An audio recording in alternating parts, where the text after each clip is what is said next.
Hello everyone, and welcome to day number 105 of your daily Chofetz Chaim. Today we continue with the 7th chapter of the laws of Rechilos. Chofetz Chaim writes in halacha number 2, you should know that the prohibition against speaking Rechilos applies even when speaking against an ignorant Jew, someone who doesn't know anything of Torah and mitzvos. Nevertheless, they are still included in your nation, Amecha, and therefore they are still part of the Jewish people and are not allowed to be spoken against when it comes to Lashon Hara and Rechilos.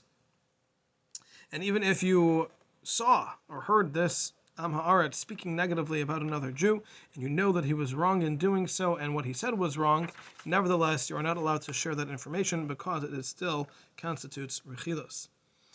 And then the Chofetz Chaim continues and says that speaking Rechilos against a Talmid Chacham is much worse.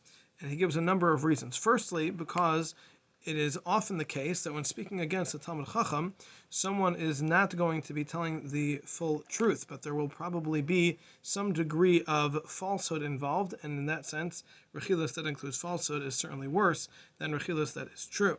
Secondly, because the Torah commands us to connect in any way we can with Talmidei Chachamim, to eat with them, to drink with them, to do business with them, to marry our daughters to a Talmid Chacham, and to honor them in any way possible.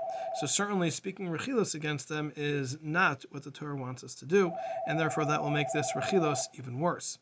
And finally, the Chofetz Chaim says that if a person hears that some nobody spoke about them, it might not bother them so much. But if someone hears that a Talmid Chacham, or especially the Rav of their city, spoke negatively about them, that will have a tremendous impact on them, and they will likely create an animosity between them and can lead to tremendous arguments and fighting.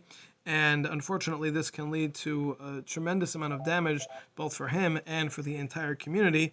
And therefore, it is very important that we be careful not to speak Rechilos to anyone, but certainly not about a Talmid Chacham.